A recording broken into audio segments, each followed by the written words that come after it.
प्रकट करूं, इसको कहां व्यक्त करूं? परमात्मा है, वो कुछ करने जाएंगे तो उनके लिए विस्तार भी तो बहुत चाहिए। तब ठाकुर जी ने अपने उस हृदय में व्यवस्थित आह्लाद को इकट्ठा करके एक परम प्रवीण स्वरूप बना दिया, और वही ठाकुर जी का परम आह्लाद ही किशोरी जी के रूप में प्रकट हुआ। श्री राधा रानी ठाकुर जी की परम प्रसन्नता का जो आह्लाद का स्वरूप है वो श्री राधा रानी है।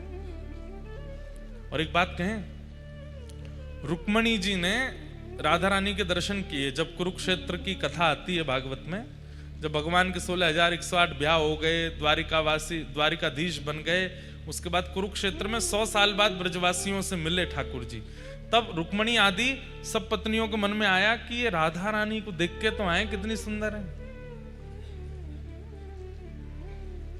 त्रिलोक की सुंदर कृष्ण की हम पटरानियां हैं, हमारी सुंदरता के आगे स्वर्ग की उर्वशी आदि, रंभा आदि अप्सराएं भी फीकी लगती हैं, परंतु ये राधा रानी कैसी हैं, एक बार देख के तो आए। थोड़े अभिमान में गई हैं किशोरी जी को देखने के लिए। आहा, वर्णन करते हैं कि भगवान की अष्ट पटरानियां जब किशोरी जी का दर्शन करने के लिए गईं, तो जैसे ही जिस शिविर में किशोरी जी विराजमान थी उसमें भीतर प्रवेश किया, तो मृग नैनी, मृग जैसे नेत्र, दूध जैसा श्वेत बिल्कुल वर्ण, धीर गंभीर नेत्र, एक बार किसी को देख लें तो वो वहीं स्तब्ध मूर्तिमंत हो जाए। हस्तकमल ऐसे मानो जैसे कोई नील सरोवर के कमल खिल गए हों। चरण ऐसे कि जब चलें तो उनके चरणों से उत्पन्न होने वाली ध्वनि को नेत्र बंद करके सुनते रहें। इतना सुंदर स्वरूप। यह स्वरूप काम प्रकट नहीं करता, बल्कि प्रकट हृदय में काम को नष्ट और कर देता है। ऐसा स्वरूप प्रकट हृदय में क्रोध को भी नष्ट कर दे, ऐसा स्वरूप। हमारे अंदर जितने दोष हैं वो दोष समाप्त से हो जाते हैं, ऐसा स्वरूप। देख करके 8 पटरानियां तो नतमस्तक हो गईं और मन में सोचने लगी, हम काय बात की सुंदर हैं, सुंदरता तो इसे कहते हैं। प्रणाम किया, हे किशोरी जी, हे वृषभानु दुलारी, हे बरसाने वारी, हे श्यामाजू, हमारो प्रणाम स्वीकार करो। तुरंत रुक्मणी जी को उठाया, मैं राधा रानी नहीं हूं, मैं तो दासी हूं। राधा रानी भीतर है, मैं तो दासी हूं। किशोरी जी तो भीतर विराजमान है। 8 में से 4 तो वहीं से लौट गए। बोले जब दासी की सुंदरता हमसे सहन नहीं हो रही है, किशोरी जी को कहां देखेंगे हम। 4 ने प्रयास किया और भीतर गई, तो बाहर जिसे देखा उससे भी अतीत सुंदर। बाहर वाली की सुंदरता तो दोष नष्ट कर रही थी, अंदर जिसको देखा उससे दोष नष्ट तो हुए, बल्कि गुण प्रकट होने लगे। दया, प्रेम, शीलता, ये सारे जो अच्छे गुण होते हैं उसका दर्शन करके वो प्रकट होने लगे। बोले निश्चित किशोरी जी हैं। प्रणाम किया, बोले आप किशोरी जी? बोले नहीं नहीं, मैं दासी हूं। किशोरी जी भीतर है। 2 वहां से भी लौट गई। बोले कि अब किशोरी जी को नहीं सहन कर पाएंगे हम, ये तो दासियों ने हमारे मान का मर्दन कर रखा है, किशोरी जी क्या करेंगे। कहते हैं अंत तो गत्वा रुक्मणी जी पहुंची बस, और जैसे ही रुक्मणी जी ने प्रवेश किया, असंख्य, संख्या गिनी नहीं जा सकती, इतनी असंख्य सुंदरियां चारों ओर बैठी हैं। और उन सबकी सुंदरता में विशेषता यह है, एक की भी सुंदरता काम प्रकट नहीं कर रही है, सबकी सुंदरता गुण प्रकट कर रही है, नेत्रों से अश्रु प्रकट कर रही है, दीनता प्रकट कर रही है, दैन्य प्रकट कर रही है। और उन सब के मध्य में एक सिंहासन पर तप्त कांचन गौरांगी श्री राधे वृंदावनेश्वरी श्री किशोरी जी विराजमान है। रुक्मणी जी देखते ही मूर्छित हो गई, बेहोश हो गई, सुंदरता सहन नहीं कर पाई, इतनी सुंदर। किशोरी जी के रूप का कहां वर्णन करूं मैं।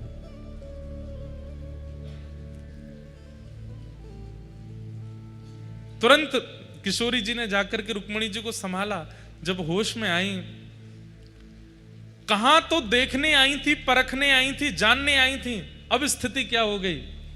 जो रुक्मणी जी कभी कृष्ण से वियोग की इच्छा नहीं रख सकती, ठाकुर जी दूर चले भी जाते हैं तो रो रो करके रुक्मणी जी का बुरा हाल हो जाता है, वो रुक्मणी जी की स्थिति क्या हो गई, किशोरी जी को देख करके कह रही हैं, हे श्यामाजू बस एक इच्छा पूरी कर दीजिए। बोले क्या? बहुत वर्षों तक द्वारिकाधीश की सेवा करी, अब आप अपनी सेवा में मुझे भी दासी बना लें और अपने साथ बरसाने ले चलो, हम द्वारिका को प्रणाम करके आपकी शरण में बरसाने चलें। तब किशोरी जी ने हृदय से लगाया, नहीं, हमारे प्राण आपके पास हैं, उनकी सेवा आपको करनी है, और जब समय होगा तो हम आपको स्मरण कर लेंगे। जब बाहर रुक्मणी जी निकल करके आई तो कहते हैं 2 दिन तक तो मौन ही रही, बोली ही नहीं, बस नेत्रों से अश्रुपात और ध्यान में बैठी हैं किशोरी जी के। इतना सुंदर स्वरूप। तब जैसे तैसे सब जो दर्शन नहीं कर पाई थी उन्होंने पूछा, बताइए तो सही उनका रूप कैसा है। तो रुक्मणी जी वर्णन करती हैं, जब श्याम सुंदर स्वधर्मा सभा करते हैं और जब रात्रि में हरे थके हारे जब लौट करके कक्ष में आते हैं, अपने मुकुट को उतार के धर देते हैं, अपने घुंघराले केशों को जब खोल लेते हैं, अपने सुबह के भारी वस्त्रों को हटा करके रात्रि के कोमल और हल्के वस्त्र धारण कर लेते हैं, और अत्यंत थकान में जब आराम से अपनी शयन शैया पर श्री कृष्ण लेट जाते हैं, उस समय के श्री कृष्ण, उनका वर्ण यदि गोरा कर दिया जाए तो ऐसा लगेगा किशोरी जी सो रहे हैं। एक से हैं दोनों, बिल्कुल कोई अंतर नहीं है। बस श्याम सुंदर गौर सुंदर हैं, वही श्री राधा रानी है, कोई अंतर नहीं। हमारी किशोरी जी इसलिए घूंघट में रहती हैं वृंदावन में। राधा रमण लाल बगल में घूंघट में किशोरी जी, बिहारी जी बगल में घूंघट में किशोरी जी, राधा वल्लभ जी बगल में घूंघट में किशोरी जी। क्यों? बोले इनकी सुंदरता ऐसी है कि भैया तुम लाला की सुंदरता देख के तो मरे जा रहे हो, किशोरी जी ने घूंघट उठा लियो तो कहा करोगे। और ये तो चलो एक वैसी बात है, लेकिन वास्तविक बात क्या है, ये जो श्याम सुंदर यूं खड़े हैं ना, फिर ये घूंघट उठ गया तो यूं ही रहेंगे, उनको ही देखते रहेंगे, यूं नहीं रह पाएंगे। जब देखी वृषभानुजा ही विच उठी हुक, वंशी रह गई हाथ में, फिर न लागी फूंक। ये वंशी तब तक बजती है जब तक किशोरी जी नहीं आई। जैसे ही किशोरी जी दिख जाती हैं, ठाकुर जी वंशी नीचे, किशोरी जी कहें आप मेरे सामने क्यों ना बजाओ। अरे श्यामाजू कहा बताऊं, आप जैसे ही सामने आमे या में फूंक ही ना पड़े, या में स्वर ही ना निकले। तो इसलिए किशोरी जी क्या करती हैं, सघन कुंज में छुप करके वंशी सुनती हैं ठाकुर जी की। क्यों? वो जैसे ही आती है वंशी बंद हो जाती है। बड़ी लीलाएं भैया, ब्रज की अंतरंग लीला है, उनका कहां तक वर्णन करें, एक से एक अद्भुत लीला।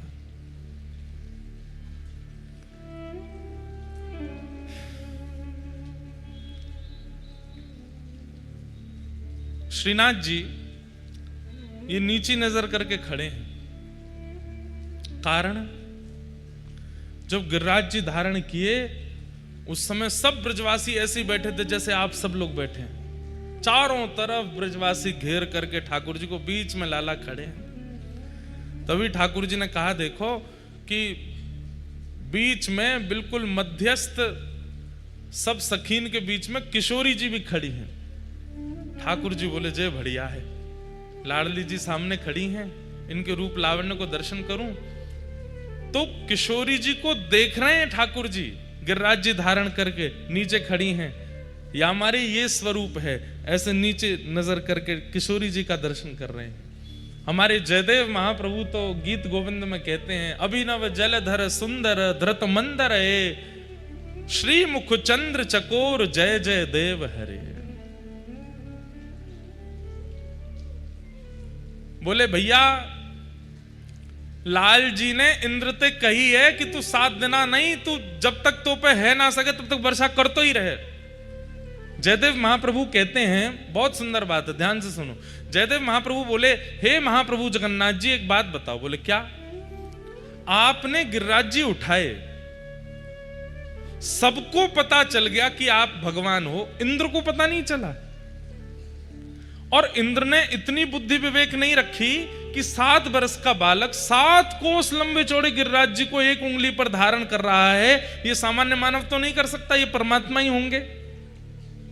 और यदि इतना भी इंद्र को पता नहीं चला तो काय बात का देवराज है वो। भाई इतनी बुद्धि तो हम सामान्य लोग भी करते हैं कि इतना बड़ा कोई कार्य कर दे तो मानव तो नहीं हो सकता।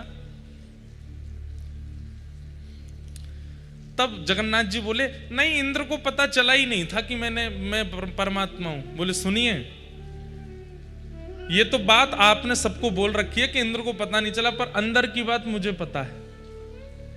तो ठाकुर जी बोले क्या पता है? बोले मुझे पता है, जैसे ही आपने गिरिराज जी उठाए इंद्र को तो तभी पता चल गया था कि आप परमात्मा हो। लेकिन उसने 7 दिन 7 रात्रि तक वर्षा क्यों करी? बोले क्यों? क्योंकि जैसे ही आपने देखा कि सामने किशोरी जी खड़ी हैं, एक टक देखने का अवसर मिलेगा, ना ये इधर जामेंगी ना ये उधर जामेंगी, बढ़िया इनको दर्शन करने को अवसर मिलेगा, तो आपने ही इंद्र को आज्ञा करी। बोले सुन, जितना तो पे भंडार है बरसा तो ही रे, मैं यूं ही खड़ा रहूंगा, ये मेरे सामने ही खड़ी रहेंगी, इनको देखता रहूंगा। वो तो 7 दिन 7 रात्रि में इंद्र के पास पानी खत्म है गयो, नहीं तो आप तो 7 साल तक यूं ही खड़े रहते। तब जगन्नाथ महाप्रभु के नेत्र सजल हो गए और उन्होंने गीत गोविंद को, जो ये पद है, इसको प्रमाणित कर दिया। बोले जो भी गाएगा इसको मैं उसको प्राप्त होऊंगा। क्यों? क्योंकि मेरे अंतरंग भेद को जयदेव महाप्रभु जानते हैं। ये 7 दिन 7 रात्रि तक कुछ भाई लॉजिकल बात है, इंद्र को नहीं पता चला कि ये परमात्मा है, मुझे नहीं वर्षा करनी चाहिए। ठाकुर जी नहीं आज्ञा कर रखे, जितना ऐसा के बरसात हो रहे। 7 दिन बाद जब ऐसी रिमझिम हो गई तो ठाकुर जी बोले खा भयो, खत्म है गयो पानी, सब बरसाई दियो, अब तो जय जय मुंह पे पानी ना बचो। तब जाके आपने गिरिराज जी नीचे धरे, नहीं तो आप तो यूं ही खड़े रहते। अभिनव जलधार सुंदर धृत मंदर धृत मंदर श्रीमुख चंद्र चकोर जय जय देव हरे। श्रीमुख चंद्र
कर रहे थे कि नंद बाबा और वृषभानु जी संग में स्नान करते हैं और गंगा जी में डुबकी लगा के कहें अगर हमारे लाला लाली भाई तो उनको ब्याह कर देंगे।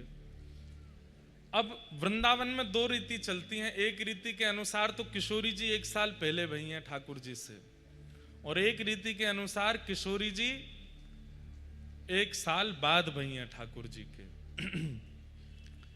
दोनों रीति अपनी जगह ठीक हैं।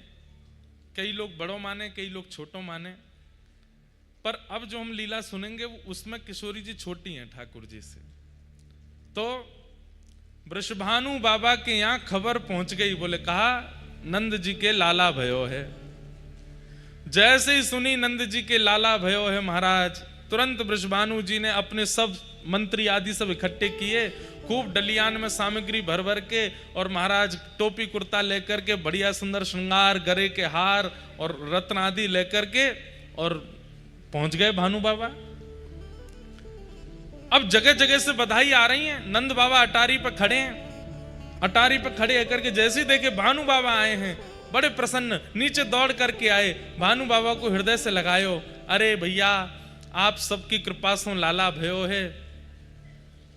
भानु बाबा बोले यही मारे तो हम सामग्री लेके आए। बोले इतनी सामग्री?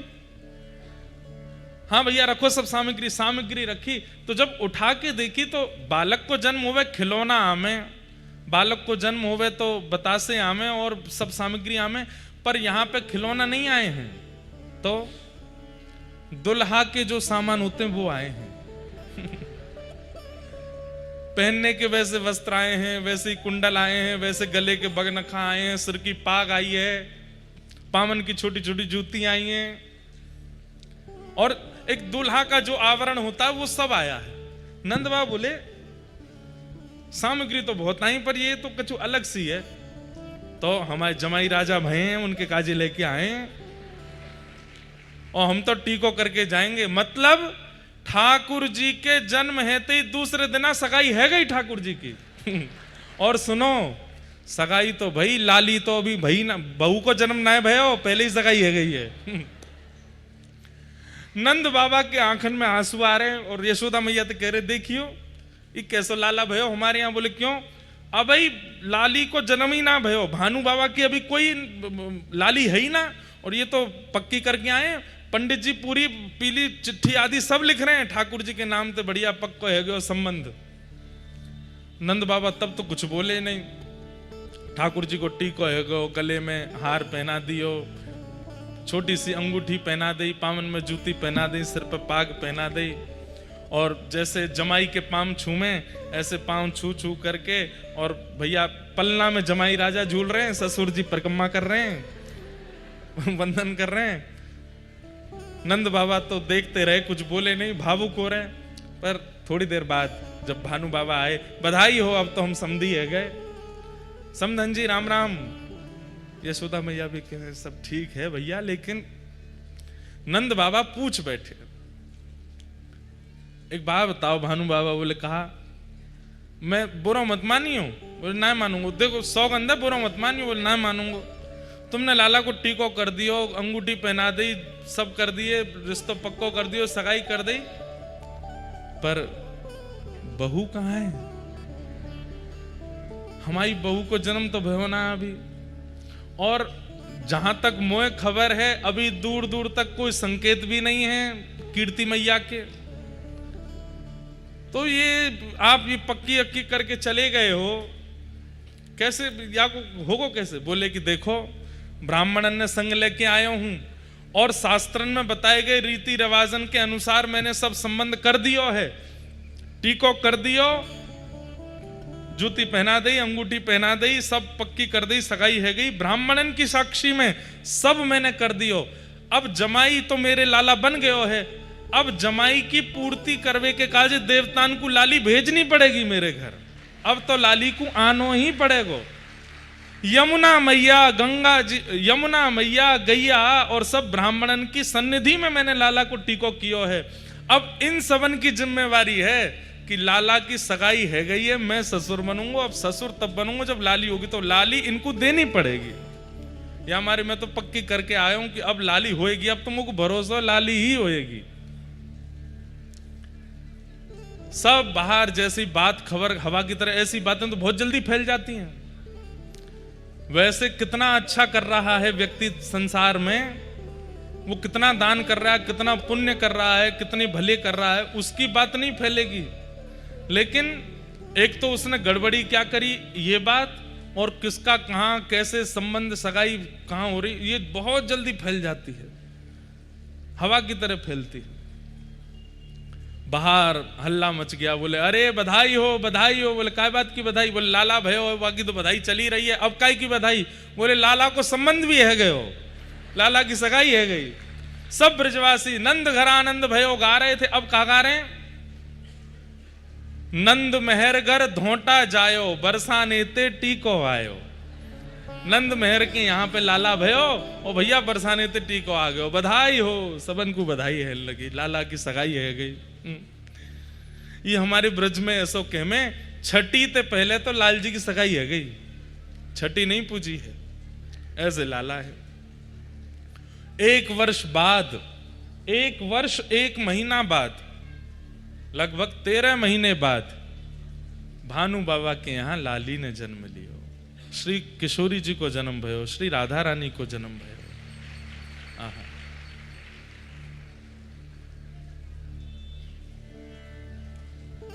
एक पंक्ति है बहुत सुंदर। अब ये सब कथा में ऐसे आज बोलनी नहीं थी पर निकल रही है अपने आप। माहौल अब चिंता करके बैठ जाएं कि भाई क्या हो गया, पानी भर गया, तो सब अब तो कथा हो रही है तो उसमें बढ़िया प्रेम से आनंद ही ले लें, जैसी स्थिति है वही को आनंद ले लें।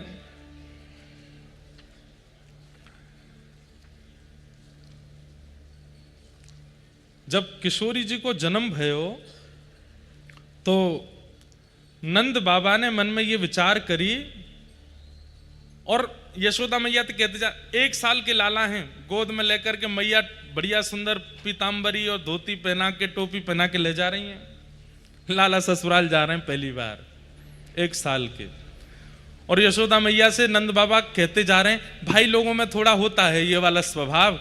वो कह रहे हैं देखो हमारे लाला को जैसो नंदोत्सव भयो ना वैसो नहीं हो रहा होगो बरसाने में, हमारे लाला जितनो थोड़ी है रहोगो, हमारे लाला के उत्सव में तो ये भयो ये भयो ये भयो, सब उनको लग रही है कि हमने ज्यादा बढ़िया कियो, बरसाने में इतना बढ़िया नहीं है रहोगो।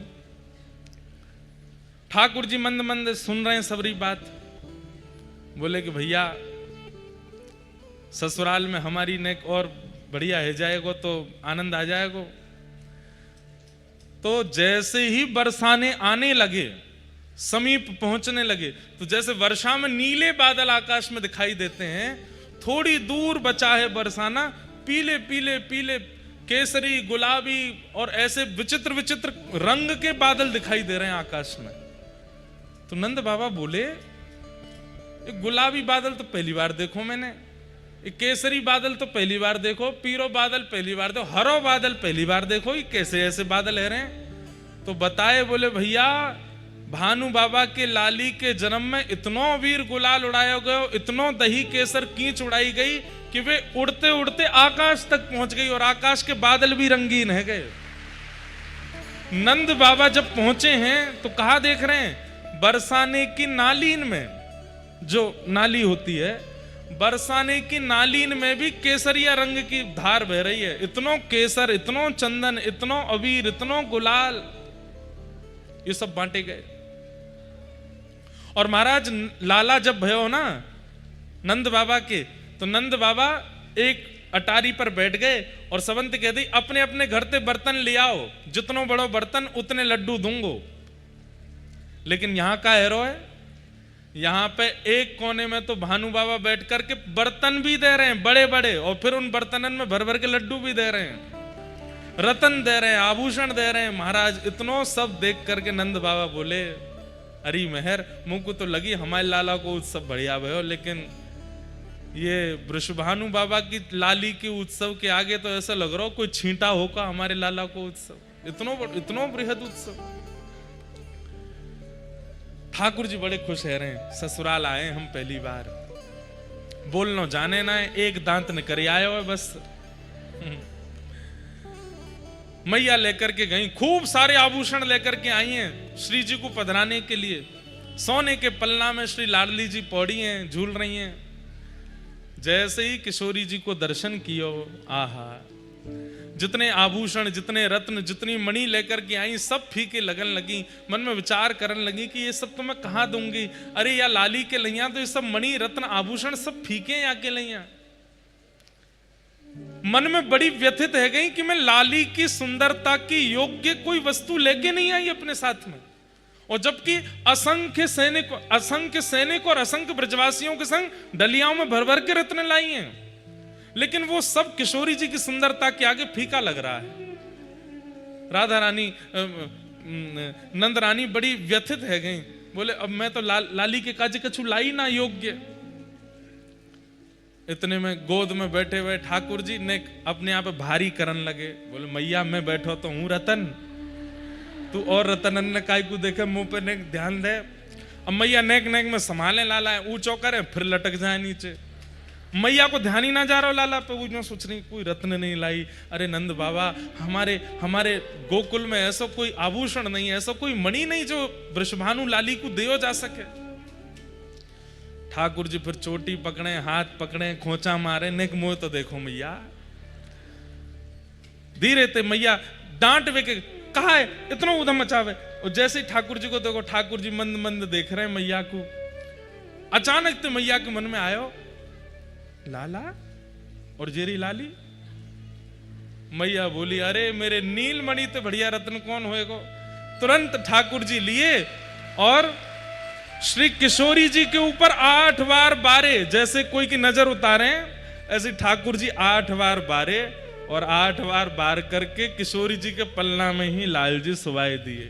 जैसे ही सुवाए हैं महाराज, आकाश से पुष्प वर्षण हेन लगे, शंकर जी रूप बदल करके आ गए, सबन के नेत्र सजले, या झांकी को देखवे के काजे। छोटी सी किशोरी जी हैं, बगल में नेक्स से लाल जी हैं, एक ही पलना में पौड़े हैं। आज पहली बार जुगल दर्शन है रहे हैं, और वह दर्शन को करवे के लिए प्रगटी श्री राधा रूप अगाधा, सब सुख साधाना वे, मुनि प्रेम अगाधा मेटन बाधा, लख रति लोटी लजावे। ब्रज घर घर माई बटे बधाई, सब मिल मंगल गावे। कीरत बड़ भागी अति सुख पागी, पुरजन करत बढ़ाई। सुर नर मुनि हर से सुम नहीं बरसे, चढ़े विमान आए। अरे बरसाने में विमान इकट्ठे हो गए आकाश में। भानु बाबा को जा जा करके कह रहे हैं ब्रजवासी, बाबा बाहर कछु अजीब से बादल आए हैं। बाहर आए करके देखे तो बादल नहीं है, चमक रहे हैं आकाश में, एक यहाँ एक यहाँ एक यहाँ एक यहाँ। थोड़े जब नीचे आए तब देखे चतुर्मुख ब्रह्मा जी खड़े हैं हाथ जोड़ करके, इधर देखे साक्षात वरुण जी खड़े हैं, और सब पुष्प वर्षण करके भानु बाबा के अंगना में प्रगटी श्री किशोरी जी को वंदन कर रहे हैं। भय चित्र से ठाड़े लख सुड़ बारे, बाजे विविध बजावे। नारद सनकादि शिव ब्रह्मादि, भृगुआदिक मुनि जेते। इंद्रादिक जे जहां सुन नर ते, तहां आए सजन समेत। सब मिलकर जोरे करत निहोरे, जय जय भानु दुलारी। जय कीर्ति कुमारी जय हरि प्यारी, जय जय सुखदातारी। जय नित्य किशोरी प्रिय चित चोरी, यह विनती सुन लीजिए।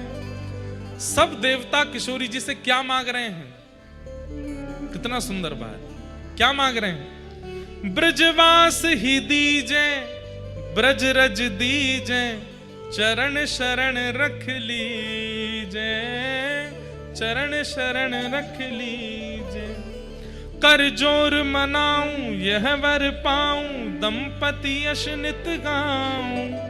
पद कमल सुतोरा महु मुस मोरा, मन नित जहां बसाऊं। यही बात सकल विधि स्तुति करके, निज निज धाम सिधारे। नंदादिक आए अति हर्षाए, सब मिल कंठ लगाए। सब ही जन गावे सब ही बजावे, सब ही दही ले भागे।